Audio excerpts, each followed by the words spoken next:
La comparación España-Italia es muy interesante porque hay una… en España lo que sucede en cuanto a gasto social en general, pero políticas sociales en concreto, precrisis, es un distanciamiento muy considerable con respecto a Italia, que se mantiene en un nivel mucho más estanco.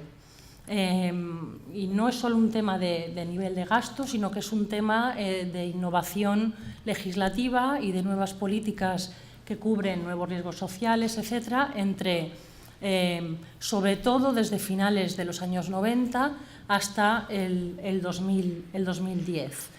Y una de las preguntas es ¿por qué se produce esta diferencia? ¿Por qué en España parece que hacemos una cosa así, aunque luego la bajada es muy espectacular, mientras que Italia se mantiene más o menos así desde los años de los 90? No hablaré de los motivos por qué en Italia hay ese estancamiento a nivel de políticas y a nivel institucional, pero sí que en nuestro contexto lo que se produce en la época precrisis es que hay, creo que es relevante para luego entender los efectos de la troika, hay un impulso europeanizador muy fuerte.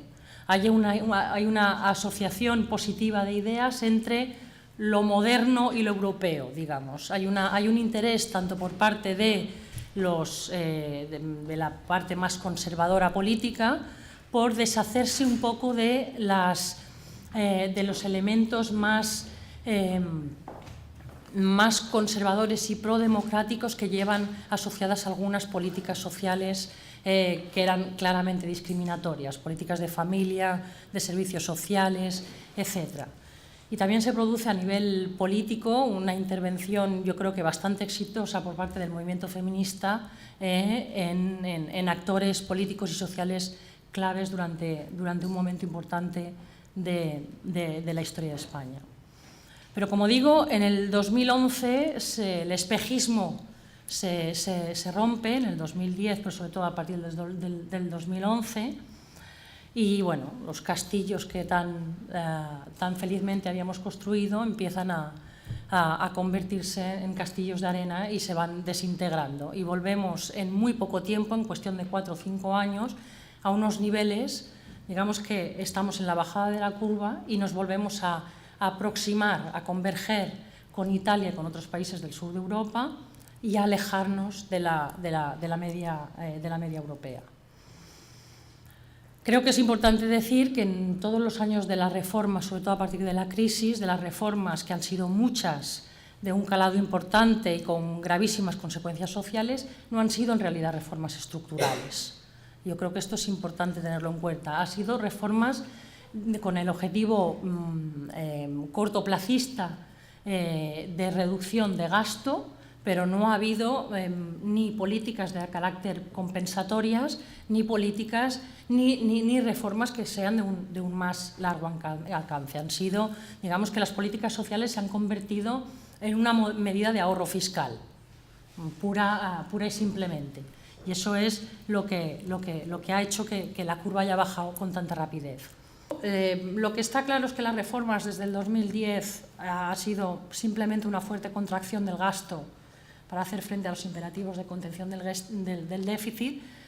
Eso de utilizar la crisis como ventana de oportunidad en tema de políticas sociales no se ve en ningún sitio. En ningún sitio se ha aprovechado una contención del gasto para quizá introducir diseños o reformas en los sistemas que mejorasen, por ejemplo, la eficacia o la capacidad de funcionamiento del sistema. Eso no ha tenido lugar. El sector público en general y el estado de bienestar en particular son fuente principal de ahorro fiscal, así de burdo es el tema. Hay una pérdida de legitimidad de las instituciones europeas y no solo europeas, evidentemente, y bueno, quizá los efectos habrá que ver el qué pasa de aquí a unos años, pero toda esta política de la troika y toda esta injerencia de la troika no solo en el diseño, sino en la ejecución de las políticas sociales, quizá a largo plazo tenga unos efectos bastante devastadores para la propia el propio apoyo ciudadano hacia las instituciones y hacia la Unión Europea en general. Me quedo aquí, muchas gracias. Esto simplemente lo que muestra es ese distanciamiento del que hablo en los niveles de gasto de España, que durante los años pre-crisis, la época del boom económico, crecemos en gasto social por encima de la media europea. Esto no quiere decir que los porcentajes de gasto en relación al PIB fueran superiores a otros niveles europeos, como era una de las críticas que se hacía, ¿no? Una de las causas de la crisis era que habíamos gastado con demasiada alegría en políticas sociales. En ningún caso, bajo ningún prisma que se mire, esto fue así. No llegamos nunca a superar los niveles medios de gasto. Lo que hicimos fue, partiendo de niveles considerablemente inferiores, aumentar el nivel de gasto y aproximarnos a los niveles medios europeos, que en el mejor de los casos, en sanidad, en educación, llegamos a un nivel de un 80%, más o menos en relación a la media europea. En temas de política social, servicios sociales, etcétera, como el nivel de partida era tan bajo, un aumento muy significativo en el gasto solamente nos situaron en un 40 o un 50% de la media europea. O sea que esto simplemente lo que muestra es la evolución en ese periodo de tiempo y contrasta con digamos la curva menos pronunciada por debajo de la media europea del caso italiano. Aquí no hace falta que lo intentéis leer, ya lo explico yo muy rápidamente. El caso es que en partidas muy significativas del sistema de bienestar, en educación, en sanidad, en políticas asistenciales y en políticas de familia, y lo que es relevante para aquí, en políticas de igualdad de género, la década o los 15 años pre-crisis, en España comparado con Italia o contrastado con Italia, la tendencia es expansionista, no solo en gasto, como digo, sino en legislación innovadora y de un carácter progresista. En el tema de la igualdad de género, evidentemente la expansión tiene que ver con, como he dicho, influencia bastante notoria del movimiento feminista dentro sobre todo de los gobiernos socialistas, pero también dentro de los poder de influencia considerable dentro de los sindicatos, por ejemplo, que hizo que se adoptaran, que se asimilaran reivindicaciones del movimiento feminista que, en cambio, en el caso italiano, no permearon en la esfera pública en ningún momento. Y probablemente siguen sin ser así. En el tema de las políticas de género, lo que ha ido pasando, como en realidad en el resto de las políticas sociales con la llegada de la crisis, no son reformas, salvo en el caso de la educación y bueno, de carácter más ideológico, el tema del aborto, por ejemplo, pero la mayoría de las políticas que más afectan al estado de bienestar no han sido reformas estructurales, como decía, sino que simplemente ha habido un desmantelamiento por una reducción muy drástica del gasto. Se han ido dejando las cosas en punto muerto, digamos, ¿no? Más que entrar en batallas de tipo más partidista. Lo que ha habido hay menos dinero, las cosas se dejan de hacer. Algunas de las leyes ni siquiera se han tocado, simplemente han dejado de funcionar, como es el caso de la ley de dependencia, ¿no? ¿Qué pasa con la troika y el modelo social europeo una vez que llega la crisis? Como digo, con anterioridad hay una cierta idea de europeanización positiva. El impulso en la época, sobre todo en la década de los 90 y de los años 2000, es que estas políticas progresistas, estas políticas, en el caso de género, muy claramente las políticas de igualdad, son políticas que nos acercan a Europa.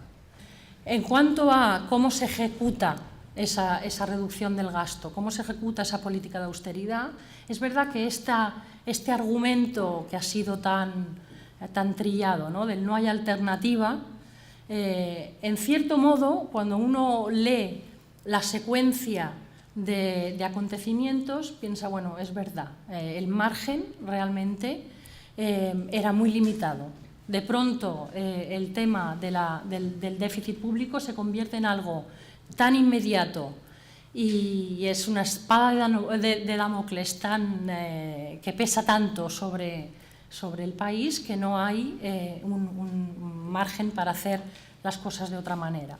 Aumentan de una manera muy considerable los mecanismos de supervisión, de control y de monitoraje. O sea, hay una pérdida de soberanía en todos los países miembros, sobre todo los países del sur de Europa, muy considerable.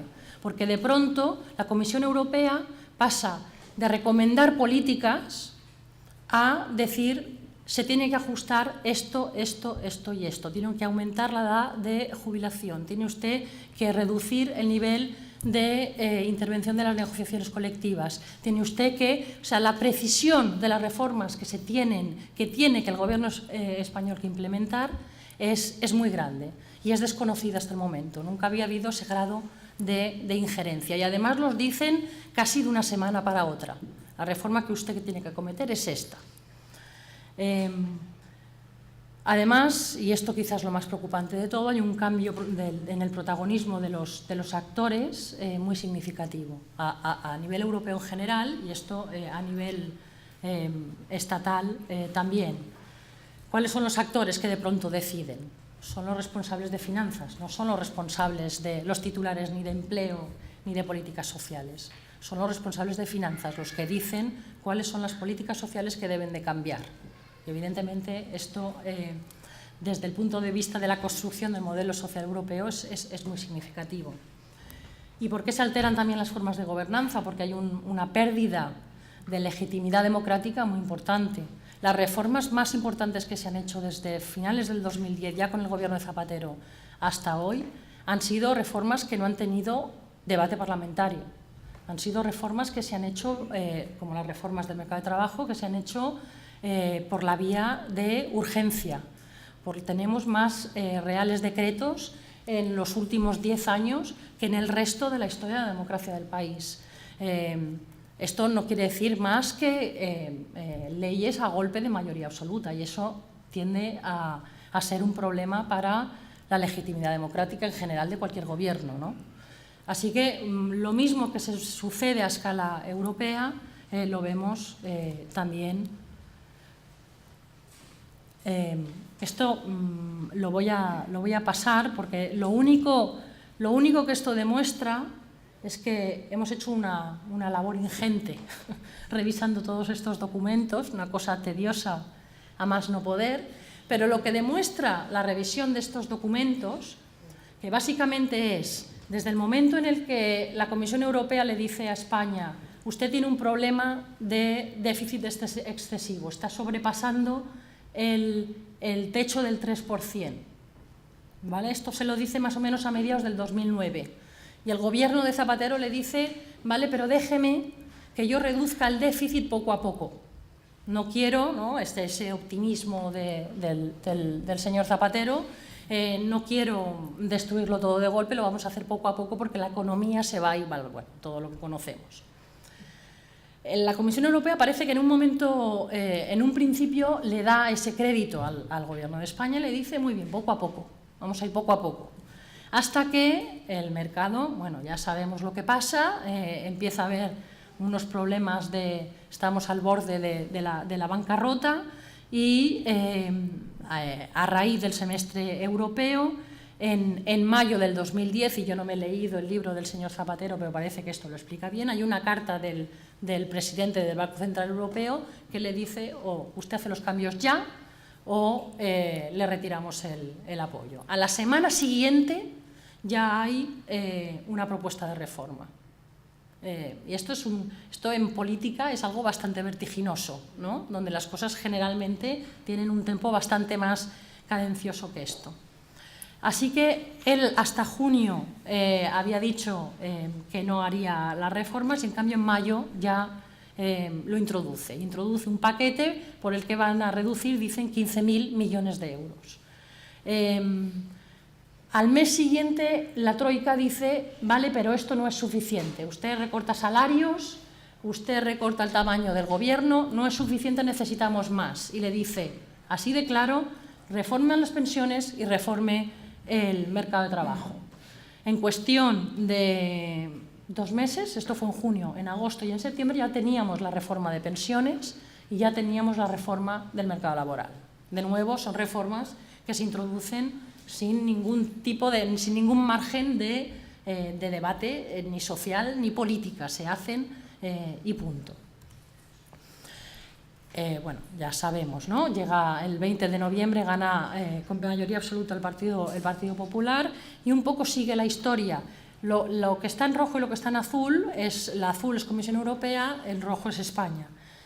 Y lo único que demuestra es, como digo, el ritmo en el que se suceden las reformas que se van implementando. Es un ritmo casi semanal, hasta que llega el memorándum de entendimiento, si es que se dice así, que no estoy muy segura, en el que la Troika rescata parcialmente a España y como agente que da crédito tiene una capacidad de monitoraje todavía mucho mayor. Y el monitoraje es, de nuevo, sobre la implementación de políticas muy concretas, políticas sociales con un grado de injerencia que no se habían conocido nunca, hasta la fecha donde se decía que el modelo social europeo iba a ser implementado a través del método abierto de coordinación. El método abierto de coordinación es un método democrático, de buenas prácticas, de difusión de políticas, de intercambio, de acuerdo con agentes sociales y el tercer sector, etc.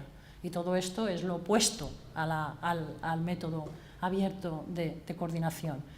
Como digo, en los tres informes últimos, donde al final le da un cierto respiro a España porque dice que el sector bancario está saneado, etc., introduce en las tres introduce un elemento que es difícilmente irreconciliable, y es que está diciendo, por una parte, estas son las reformas, ¿no? Más flexibilidad del mercado de trabajo. Ya se ve desde el principio que la reforma del mercado laboral lo que hace es seguir destruyendo empleo, y además el empleo es tan precario que por ahí difícilmente va a haber salida. Y entonces, al mismo tiempo, los mismos informes dicen que esas son las reformas que se tienen que seguir ajustando, que se tiene que seguir flexibilizando más el mercado de trabajo, aunque a la vez reconoce que hay un grave problema de desempleo laboral, sobre todo entre los jóvenes, y que las reformas de los últimos 20 años parecen incapaces de resolver el grave problema de desempleo juvenil. Claro, cómo se reconcilian las dos órdenes es bien complicado, ¿no?